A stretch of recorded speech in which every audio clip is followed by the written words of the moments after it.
Hi, everyone. This is Phil Travis.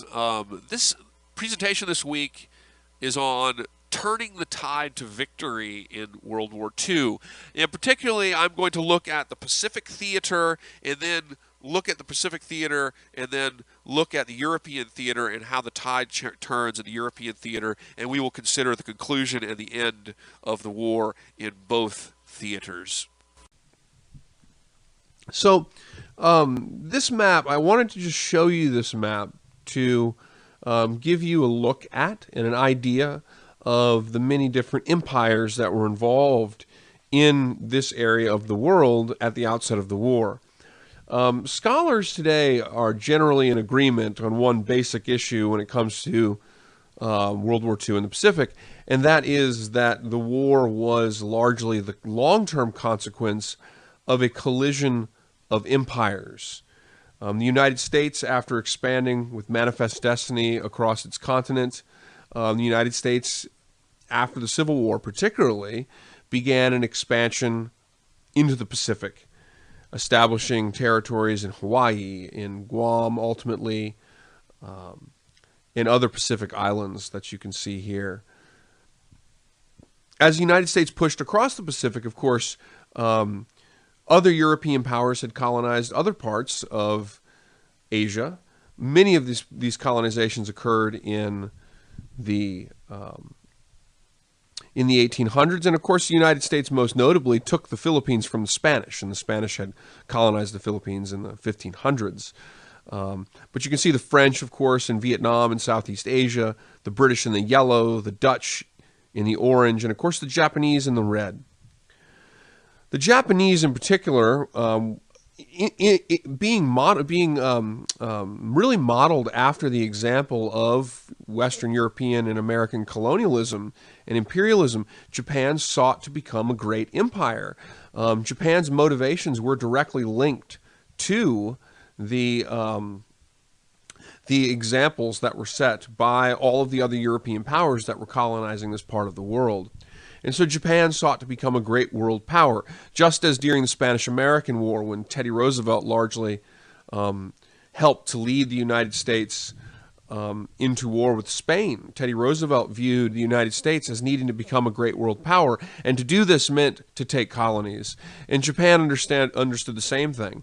And so Japan had for some time expanded into the islands of the Pacific, establishing its own empire. And of course, when World War II began, it was really a strategic decision on the part of Japan, when the attack on Pearl Harbor came, to beat the United States quickly rather than to allow this collision of empires to result in a war that the United States could be more prepared for, if you will. So Japan's attempt to become a great empire in the Pacific, as you can see on the map, necessarily comes at the consequence of a number of different imperial territories: the British, the French, and the Americans, of course. And after Pearl Harbor, of course, the Philippines were the first place the Japanese went, defeating the forces of MacArthur rather easily, as Douglas MacArthur was caught unprepared. Why do the Japanese want an empire? Well, of course, they want to be a great power. They want to be a great world power of naval strength and economic strength in the region. Japan's a modernizing country, just like other countries in the world, but one thing that makes Japan very unique, especially when you compare it to the United States, is that Japan needs resources. They lack fossil fuels. And so their push into the areas of the Dutch East Indies and the Philippines and Southeast Asia, this was driven largely out of a desire for resources and the establishment of a strategic empire. Of course, Pearl Harbor, this is the USS Arizona sinking. It would be Pearl Harbor that led the United States to officially declare war on Japan, which we, of course, we had cut off trade to them at this point. The Japanese believed that they were expanding, and this is one thing that Admiral Yamamoto, who led the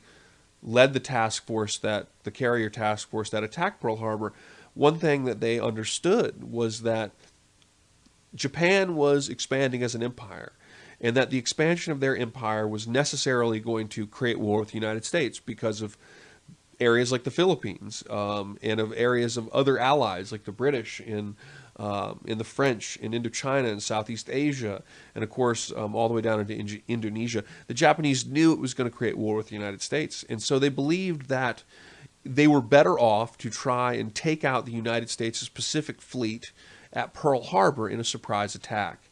The idea was that if you could attack the United States and knock out the Pacific Fleet, the Japanese rationalized that they would be able to entrench themselves in their Pacific Empire to such that the United States would not be able to turn and make war at a speed with which they could really, undermine the Japanese after they had entrenched their empire. But of course, the United States, the carriers were out of port at that time. The Japanese missed the aircraft carriers. World War II was a war of aircraft carriers in the Pacific to a large degree, of course. But also, the United States, the Japanese really underestimated the United States' ability to mobilize for the war and to retool. And they did so much, much more quickly than the Japanese could have expected.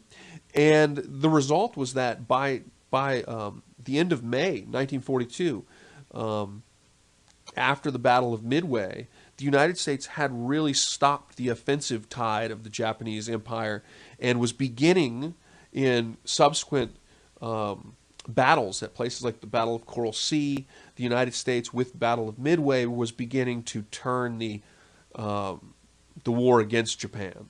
In some respects, by the end of 1942, the Japanese were beginning a slow kind of defeat in a war of attrition against the United States. So this attack happened on Sunday morning, December 7th. There were 3 sorties, and of course, the United States was caught by surprise. The Japanese hoped for a quick win in the Pacific. They thought that was their only chance, was a quick win. Of course, famously, FDR, labels this a day that would live in infamy, and declares war on Japan. And of course, after that, the Nazis, Hitler, declared war on the United States, which led to a prompt declaration from the United States on Germany. After the United States was attacked by the Japanese at Pearl Harbor on December 7th, 1941, the next target for the Japanese empire was the Philippines. The goal of the Japanese, they had seen the United States was the primary imperial competitor to the Japanese, especially since European powers were embroiled in the European War. France had been defeated.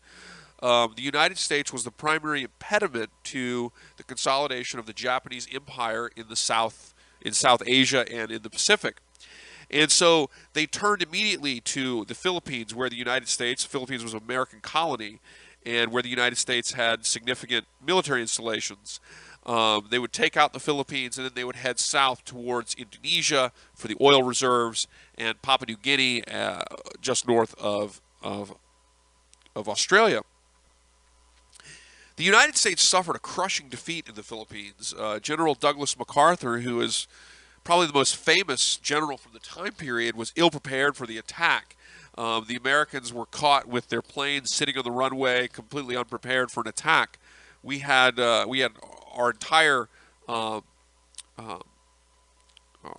fleet of planes, in one case, destroyed by the Japanese, who simply found the planes to be sitting ducks, completely unprepared to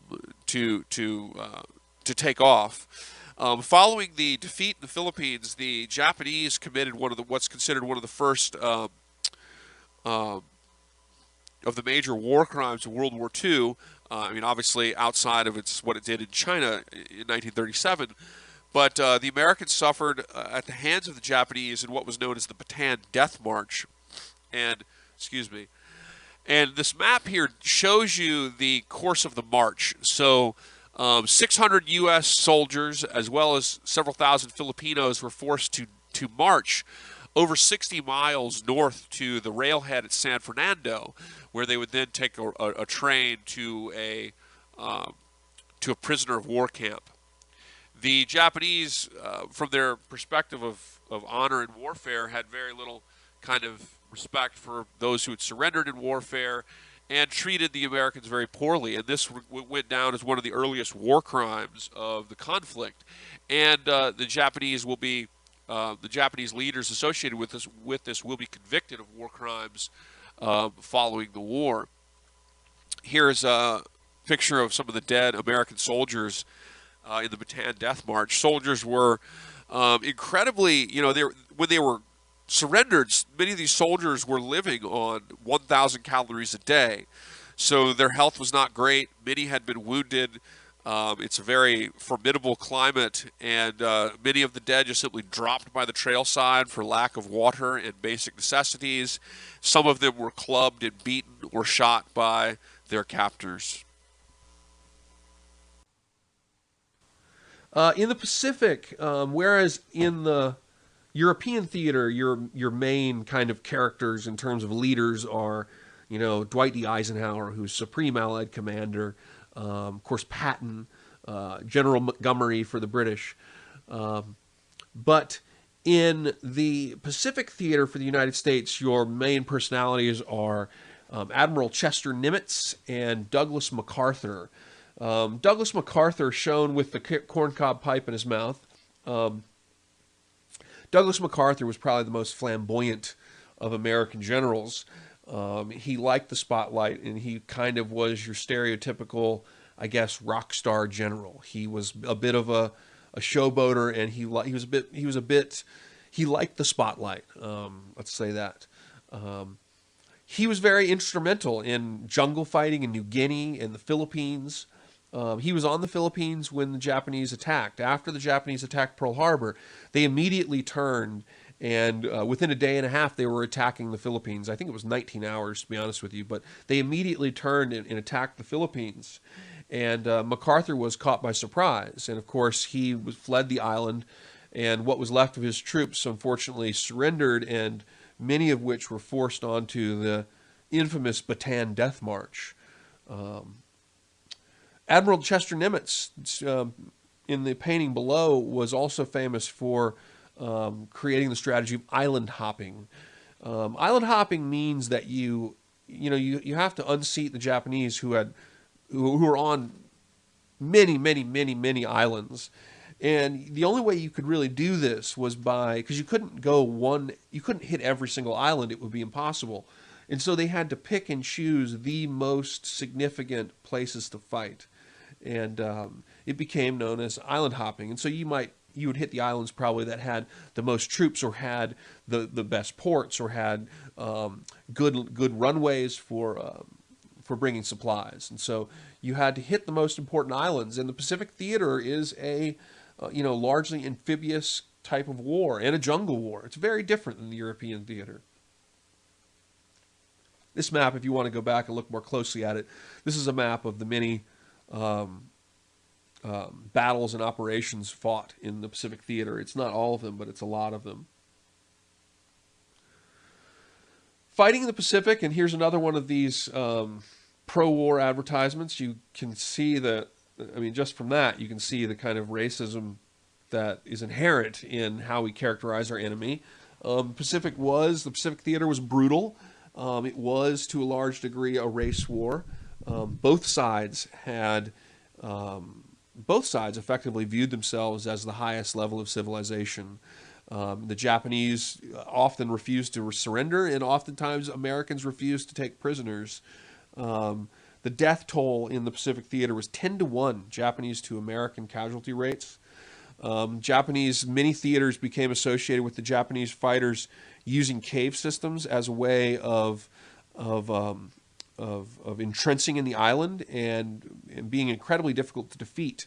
And they oftentimes would not surrender. So you saw a very brutal theater with flamethrowers and amphibious landings, and by the end of the war, the latter stages of the war, even many cases of kamikaze pilots. Some kamikaze pilots, by the way, were forced to do it. Some were strapped into their planes.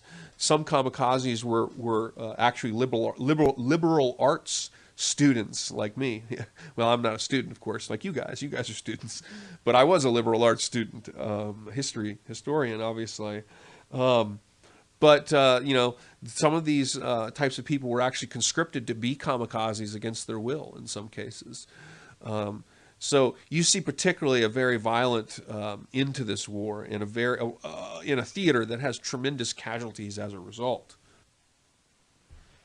The United States' war in Asia was throughout aided by Asian allies. Pictured here in military attire is Chiang Kai-shek. Chiang Kai-shek was the leader of the Nationalist Party in China. He fought against the forces of Mao Zedong before, during, and after World War II, the communist forces of Mao Zedong. Chiang Kai-shek ultimately is defeated, of course, by the Chinese in 1949, by the Maoist Chinese, and pushed off to the island of Taiwan. Interestingly, the United States recognized the island of Taiwan as the legitimate government of China until the 1970s. And of course, today, the United States recognizes Taiwan as an independent state, and this is disputed, of course, by the Chinese communists. But Chiang Kai-shek aided the United States in the war against the Japanese in China, and Chiang Kai-shek had been fighting, as I said, for some time against the communist forces of Mao Zedong in his attempt to unify the country. And of course, he was a strong American ally during the war. Ho Chi Minh, pictured here. Ho Chi Minh was the Vietnamese nationalist leader who fought the French, and fought the French in a way as an anti-colonial nationalist before the war, and then fought the French quite literally after the war. And he also fought the Japanese in Vietnam. Ho Chi Minh, of course, if anybody knows anything about the history of the Vietnam War, this will probably come to some surprise. Ho Chi Minh was, during World War II, an ally of the United States, and he was used in fighting the Japanese and helping the Americans with downed pilots in the region. We provided Ho Chi Minh with radio equipment, small arms. We treated him medically for dysentery and saved his life at one time when the OSS, which OSS means Office of Strategic Services. It's a precursor to the CIA during World War II. But the OSS Deer Mission, as it was called, had famously parachuted in, met with Ho Chi Minh, treated him for dysentery. We helped to train some of the first 250 to 300 Viet Minh guerrilla fighters. In the French Indochina War after World War II, they were called the Viet Minh. Later, we will call them the Viet Cong. Ho Chi Minh was a communist, but as members of the OSS would testify to after the fact, he was a nationalist first and a communist second. And what that means really is that Ho Chi Minh, what he was most interested in was ending colonialism and ending Western influence, Western-led influence in his country, and creating an independent nation for the Vietnamese people. That was his primary motive. And he thought communism would be probably the best thing for his country. Ho Chi Minh was never... he never fought what becomes what known as the Vietnam War out of an interest of leading a global conquest of communism. Ho Chi Minh is motivated by creating an independent nation for his people, and he appealed quite directly and consistently to the United States. He wrote letters to Harry Truman. Harry Truman never read these letters because he had bigger fish to fry, so to speak. He had bigger concerns and really didn't have a policy on Vietnam. When Ho Chi Minh, at the end of the war, when Ho Chi Minh declared independence in 1945 after the Vietnamese had been defeated, Ho Chi Minh actually directly quoted the United States Declaration of Independence and had the band play the Star Spangled Banner. And actually, the Vietnamese people who were there actually tell a story of when a OSS plane did an overflight of the crowd, which was several 100,000 that gathered in Hanoi to listen to Ho Chi Minh, and everybody thought it was the French coming to strafe them, and it was an OSS plane, and everybody rose their hands and cheered. So a very interesting thing that America, the United States, perhaps at one time had a chance to be an ally with Ho Chi Minh, and we were an ally with Ho Chi Minh during World War II in the fight against the Japanese. Of course, and this is just to make a long story short, but what ultimately happens is the United States will choose to back the French in the French Indochina War rather than Ho Chi Minh. And the reason for this And this is in the 40s. The French Indochina War began in 1946, and it was an attempt by the French to recolonize Vietnam. And the reason the United States chooses to side with the French largely is because of a concern with communism in the 40s, but particularly a concern with communism at that time in Europe. We were deeply afraid of communism sweeping across Western Europe, and France had communists in political parties, and we were very afraid that a weakening of the economy and the political will in France could result in France and other Western countries falling to communism. And that was something in the 40s that we could not accept. And so the United States ultimately supports the French. And then, of course, over time, by the late 40s and the early 50s, as you have the Korean War and China falling to communism, the United States increasingly interprets Vietnam in the sense of kind of a global containment policy, containment of communism. And this is when the United States really begins its war against Ho Chi Minh. But during World War II, they were allies of convenience, if you will. So in June of 1942, barely 6 months since the Pearl Harbor attack, or just over 6 months, the United States turned the tide in the Pacific at the Battle of Midway. And this was June 3rd through 6th, 1942. And the reason that it really turned the tide was because the American naval force, which had been intercepting and interpreting the Japanese radio codes, were able to effectively catch the Japanese carriers off guard. We sank 3 of Japan's most important carriers, and you can see them in the image here, smoking from below. And these are, of course, carrier aircraft planes that you're looking at. The wings fold, and they flew from other American planes. This was a carrier battle. It was kind of symptomatic of a new age in naval warfare. Wars had historically been determined, at sea by ships of the line, gunships, battleships in the 20th century. But World War II became largely a war of the aircraft carrier. And when we sunk the 3 most significant of the Japanese aircraft carriers like the Soryu, the Akagi, for example, it really stopped Japan's offensive push. Most historians consider it the turning point of the war in the Pacific, the point at which Japan's offensive capabilities were no longer present, and the United States slowly began to win a war of attrition against the Japanese. So it was a turning point, and very significant moment in the war, and primarily because of the Japanese suffering such heavy losses to their aircraft carriers. So the United States really stopped the offensive push of the Japanese in battles like Midway, in June of 1942, only really 7 months after Pearl Harbor, and of course the Battle of the Coral Sea in 1942 as well. These battles had really been critical to stopping the offensive push of the Japanese. And at the Battle of Guadalcanal, which runs from August 1942 to February 1943, this battle becomes the battle where the Japanese are for the first time really put on the defensive. The Japanese, remember, they lack the resources of the United States. They lack the kind of numbers of the United States.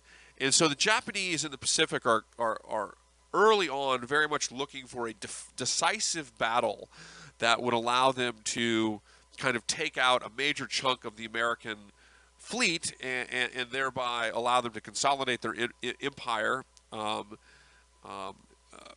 in such a way that would be, impossible for the United States to kind of uproot them, which itself was a very big gamble, of course, and a great underestimation of the mobilization capabilities of the United States. Guadalcanal becomes significant, one, of course, because it puts Japan on the defensive for the first time. And also because the Japanese, in seeking this big climactic decisive victory, wound up sacrificing into this into this conflict down near the Solomon Islands in almost like a battle of attrition. And the United States is always going to win a battle of attrition. And so the Japanese really overcommit really into this, and it cost them a lot in terms of pilots and in terms of initiative. The goal of the battle is a small island located, down by the Solomon Islands. It's a small island. It's about 90 miles long. It's about 50 miles wide. Of course, it's a wooded island, and it's a hot tropical climate. The United States landed on the island and sought to secure control of what's known as what they called Henderson Field, as you see depicted on this map. Over the course of the battle, the Japanese would, seek to destroy the American fleet that was aiding the soldiers on land and to defeat the American soldiers seeking to take the airstrip. It was a massive battle. It was a massive naval battle and a massive land battle. The first Marines were actually taken out of action for an entire year after this, as they had to basically reconsolidate, retool, and reman and retrain because of the tremendous casualties taken here. Guadalcanal experienced some of the closest fighting of the war. In some cases, effectively hand-to-hand combat in some cases. It was a conflict, it was a battle that was associated, like the rest of the Pacific Theater, with a tremendous sort of relative amount of dead in the area of the battlefield. The Pacific battles, particularly the island-hopping campaigns, were fought in such small territories that they were often associated with a tremendous kind of density of dead. And Guadalcanal certainly exhibited this. It was one of the first battles where Americans experienced Japanese banzai assaults, suicide assaults. The Japanese were forced onto death marches in retreat in this desperate battle of attrition. Ultimately, it was a mistake. The Japanese overcommitted here, seeking to win a decisive naval battle outside of Guadalcanal, and what ultimately happened is they were drawn into a battle of attrition. And the result there was that the Americans ultimately wore them out. They had to pull back, and they lost many, many experienced pilots. The Japanese advantage early on was really in their experience and their training and their passion as fighters. And when they start to lose many of their best trained pilots, it becomes a huge problem for them. They're really unable to retrain and re-equip their Air Force after losing so many experienced pilots. So this is the beginning, really, of the defensive for the Japanese. I just want to show you a few images from Guadalcanal. These are American soldiers, and you can note the environment. Pacific fighting is often in obviously tropical climates, often in wooded, jungled climates, though not always. Here you see dead soldiers at Guadalcanal. These are dead Japanese soldiers. The Pacific Theater was particularly brutal, and there was a really high density of death. And usually it was such that the fallen enemy combatants were rarely given what you might see as like traditional sort of burials of any kind, but were rather simply bulldozed to the side out of more of a cleanup operation than a burial. It's just kind of the nature of this theater of war. Here you see the USS Enterprise under attack. This is the American aircraft carrier. At the beginning of the war, we had 4 major aircraft carriers. The Lexington, the Yorktown, the Enterprise, and the Hornet were our primary aircraft carriers in the Pacific. The Lexington was sunk at the Battle of Coral Sea. Yorktown was almost sunk, but returned to action at Midway, of course, where it would be ultimately sunk, but played an integral role nonetheless. The Pacific strategy after Guadalcanal really centered around 2 major thrusts: the strategy by the United States of how to defeat the Japanese, and Admiral Nimitz was primarily associated with the notion of island hopping, which was the idea that you would take a series of smaller islands in the Pacific, from the Gilberts to the Marshalls to the Marianas, and used these smaller islands to sort of strangle the rest of the Japanese empire and cut off trade. That was called island hopping. General MacArthur's idea was to wage primarily land battles on the big islands, so to come up from the Solomons, to take Rabaul in the north of New Britain near Papua New Guinea, to go up through Papua New Guinea, and then ultimately the Philippines. And his idea was that if you did this, you would create like a fortified defensive wall that would effectively prevent the Japanese from being able to get oil and rubber resources into the home islands. So cutting them off. These are both kind of the strategy of cutting them off, but MacArthur's was more of a land-based strategy than was Nimitz, which was largely amphibious and centered around taking smaller islands. MacArthur's undoubtedly would have cost, it did cost more lives than Nimitz's strategy. The U.S. really didn't make a decision. They told both to go ahead with their plans, and so the United States sort of chooses both routes simultaneously. And here you see, in the map below, you see these two primary thrusts carried out by the United States in the Pacific. The green to the north is Nimitz's island hopping strategy. The green to the south is MacArthur's strategy. And New Britain, if you're wondering, if you look at where New Guinea is, and you see that island just out to the southeast, the sort of long kind of sickle-shaped island, that is the island of New Britain, and that is where Rabaul was, which was critical to MacArthur's strategy. And of course, on there you can see Guadalcanal, which we just talked about, near the Solomon Islands. So ultimately, you have these two sort of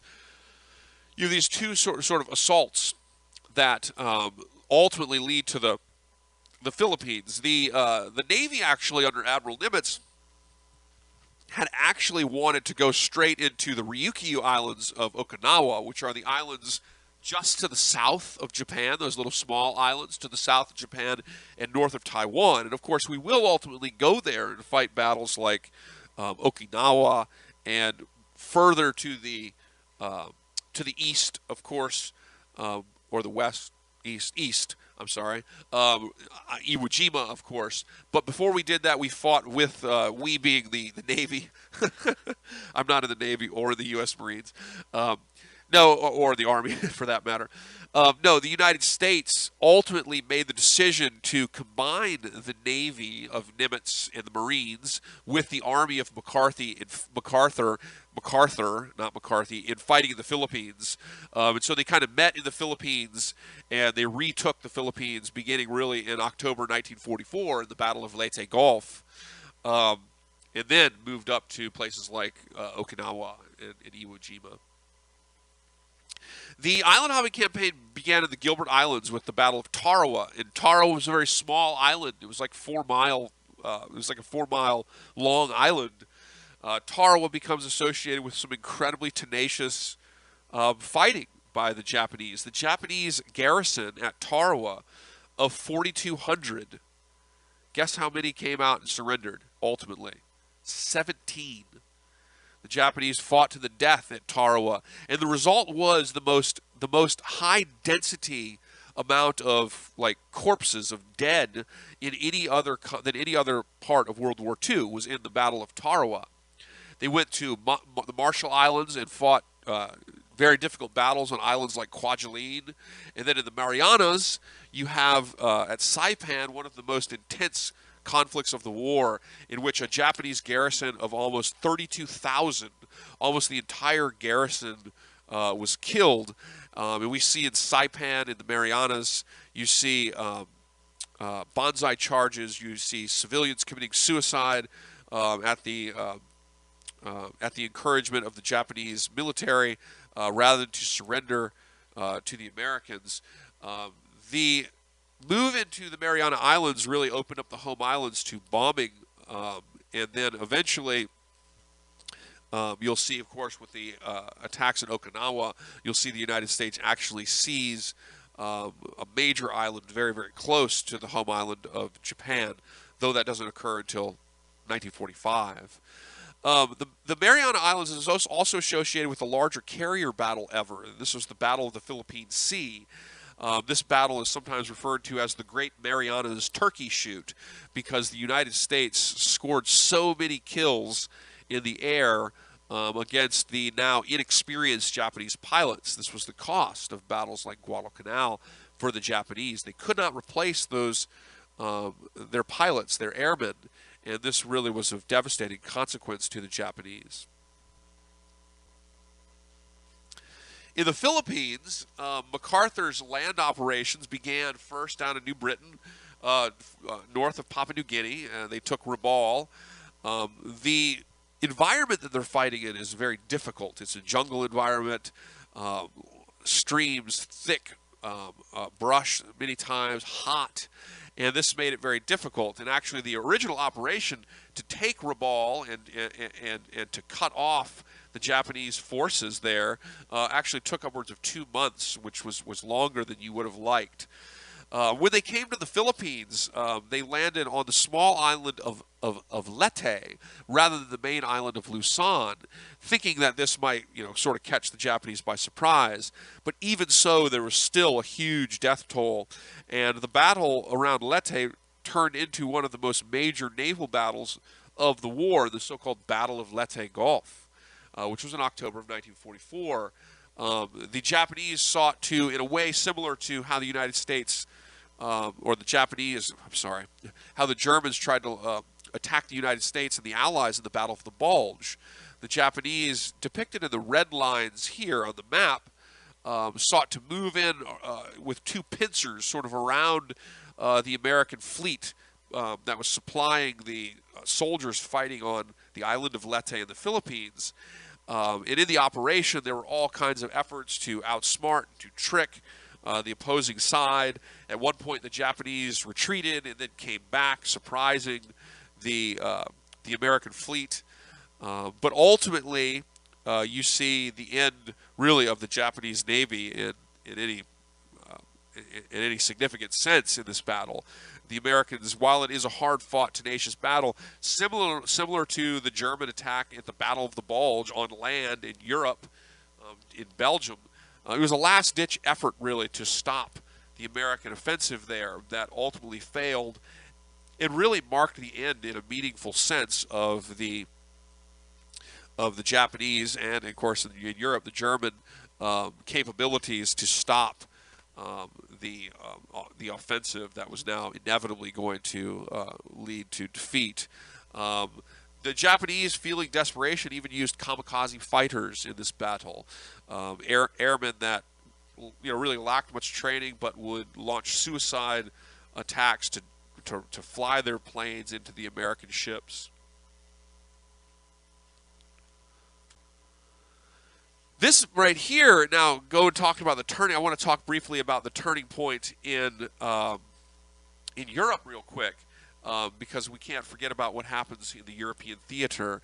The Germans, of course, built something called the Atlantic Wall, and this map makes it look like there was actually a true wall in these areas. In reality, the Atlantic Wall was a string of defensive fortifications that the Nazis built, particularly in places like the northern coasts of Belgium, France, and the Netherlands, to prevent or to defend against the inevitable oncoming Allied invasion we call D-Day.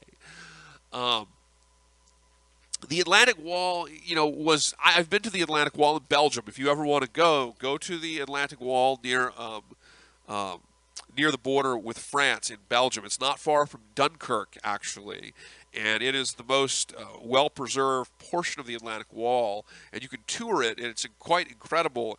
It was an elaborate installation of fortification, bunkers, machine gun turrets, anti-aircraft and flak guns, pillboxes, concrete bunkers, all along this area, also built in the Channel Islands between Great Britain and Europe to defend against the D-Day invasion that was going to come, of course, ultimately on June 6, 1944.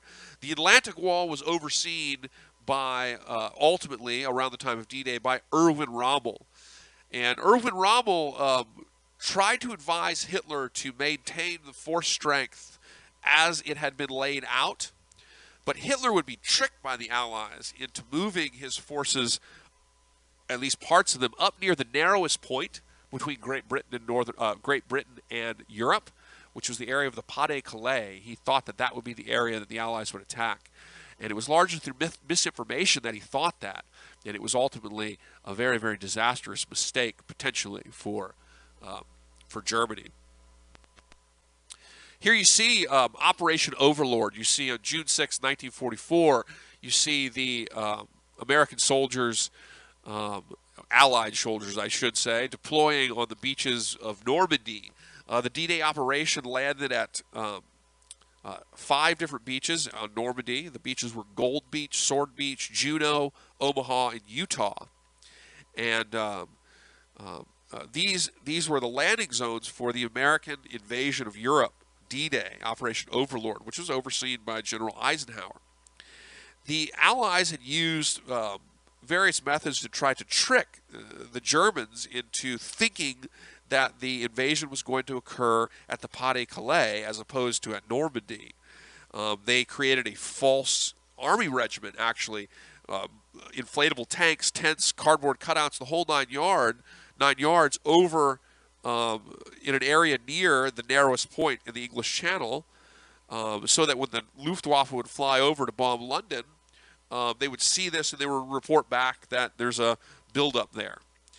They had false intelligence documents that were leaked and designed for the Germans to intercept that suggested that. And ultimately, as I mentioned, Hitler will redeploy many of his troops from areas like Normandy up to the Pas-de-Calais, thus making Normandy more vulnerable and helping to make the D-Day operation more effective, or successful, I should say. It was, of course, effective, successful. D-Day was the largest military operation in history, as well as, obviously, the largest amphibious landing in history. And you see here soldiers leaving what were called the Higgins boats. These were these landing crafts that would be incredibly uncomfortable to be in, because they were very shallow, and so they really felt all the waves. People would get seasick in these. You can't see out the sides, and then the door drops down, and effectively you have to jump out into the water with bullets hurling at you.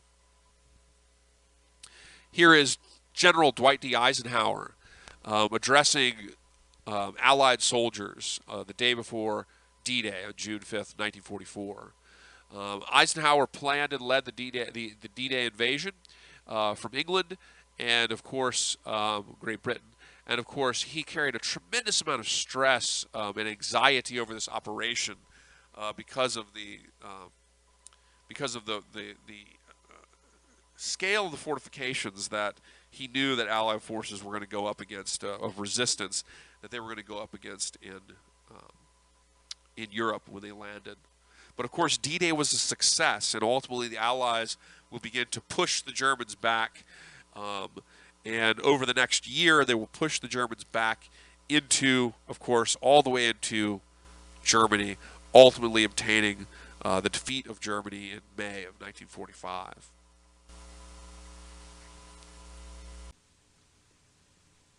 Yalta, 1945. This is Churchill, Roosevelt, and Stalin. When you look at their posture, I mean, obviously, there's some obvious things there. FDR and Churchill, somewhat friends, and also not in military gear. Roosevelt very much played kind of an intermediary with Stalin and Churchill. And Stalin and Churchill really didn't like each other, and Stalin and FDR didn't trust each other. At this conference, though, at Yalta in 1945, FDR sought to work with his allies. And so FDR at this conference made suggestions to Stalin, or at least Stalin took them this way, that the United States, so long as Stalin could help the United States in the war, particularly the war in Asia, FDR implied, or at least Stalin believed FDR implied, that he would overlook attempts by Stalin to occupy areas of Poland and Eastern Europe and, of course, Eastern Germany, which is what, of course, happens at the end of the war. So you see a lot of end-of-the-war decisions being made here. FDR believed that he could negotiate and compromise with Stalin. And Stalin was a rational man, granted a very paranoid person and also a very brutal leader. But FDR believed you had to work with him, otherwise you're going to have another war, and he wanted to desperately avoid another war, especially on the end of the most devastating war in human history. Just to look at a map, this shows Germany at the final collapse, as it's being driven back by the Allies in the West, and of course the Soviets in the East. The end of the Pacific was really a war of attrition, much in the way that World War I was a war of attrition. Of course, it was a war of attrition in Europe too. It was a war of attrition, period. But Japan kind of whittled down slowly. We completely destroyed their merchant shipping with unrestricted submarine warfare. The United States did. Japan had completely run out of pilots by 1944. They really had no naval ability whatsoever outside of a few ships and some submarines. They were literally just kind of slowly being beaten to the point of unconditional surrender. In March of 1945, the United States firebombed Tokyo, which killed about 83,000. Firebombing is effectively using incendiary devices to basically light the air on fire. Very devastating kind of warfare. It was used by the British in places like Dresden, Germany, and the United States uses it against the Japanese. Okinawa, which this image that you see here was an image that I took in Okinawa. That's a pillbox or a machine gun bunker. I actually crawled down inside of it, but I didn't include that picture because I was crawling down inside the machine gun turret. But anyway, it just wasn't a very good picture. Let's just put it that way. I had a funny look on my face or something. Anyway, but Okinawa was one of the big reasons why the United States decides to drop the atomic bombs, because Okinawa was very intense fighting. There was something like 50,000 Japanese killed. People committed suicide by jumping off of cliffs. In many cases, people fought to the death. It was a gritty, grueling battle on Okinawa. Americans had to, in some cases, execute prisoners. And it encouraged the United States to use the atomic bomb to end the war. Now, the United States demanded unconditional surrender, and that demand goes back to the Atlantic Conference as well. Unconditional surrender basically meant in Europe and in the Pacific that the United States would only accept the complete surrender, basically allow them to occupy Japan and obtain the complete and total surrender of Japan. And that meant that you're going to have to find a way to fight on mainland Japan or get another method for obtaining the surrender from the Japanese. The Japanese had offered conditional surrenders at this time. Particularly, they wanted to leave the emperor in place and avoid the occupation of the home islands. But they had offered, prior to the bombing, the Hiroshima bomb and the Nagasaki bomb, they had offered very, very reasonable in terms of the United States perspective, conditional surrender options. But the United States felt that it had to go through with its demand of unconditional surrender. This is a look inside one of the tunnels in Okinawa. The Admiralty were down in these coral caves that they created. Ultimately, they committed suicide there. And when you go to Okinawa, you can tour these caves, and it's pretty fascinating. This is an image of Tokyo after the 1945 firebombing. Devastated, 83,000 people. Most of the buildings were wood, and so they burned, and it was very awful. And there's horror stories of people who survived by getting in the water, as you see there, and breathing through straws and things like that as the place was engulfed with flames. Of course, the Manhattan Project, the U.S. atomic weapons project that resulted in the successful usage of 3 bombs during World War II. Obviously, the first bomb was detonated as a test in the New Mexico desert and White Sands in July of 1945, and this was called the Trinity test. The atomic bomb became really the reason, or became the way that the United States hoped that it could achieve its goal of unconditional surrender. The United States sought a total surrender of Japan and an occupation of the home islands. And so it was a decision for the United States really between invading the home islands or ultimately using the atomic bombs. Harry Truman did not even know about the atomic bombs when he became president. Here you see pictured Little Boy, which is the second atomic bomb ever detonated. The first, of course, detonated in combat over Hiroshima on August 6th, 1945. There were 3 locations used in the creation of these bombs: Oak Ridge, Tennessee, Los Alamos, New Mexico, and of course nearby Hanford, Washington. We built both a plutonium bomb and also a a plutonium bomb and also a uranium bomb. The hydrogen bomb, guys, was not actually completed until and tested until 5 years later. So we create a plutonium bomb and a uranium bomb. They both looked rather different in nature, and of course they are unique in the level of devastation that they can bring. This is the plane, the B-29, that dropped the bomb in Hiroshima, the first bomb dropped in combat. It was piloted by Lieutenant Colonel Paul Tibbets, and of course this is a B-29, and it flew ultimately from the island of Tinian to Leahy and ultimately over Hiroshima on August 6th, 1945.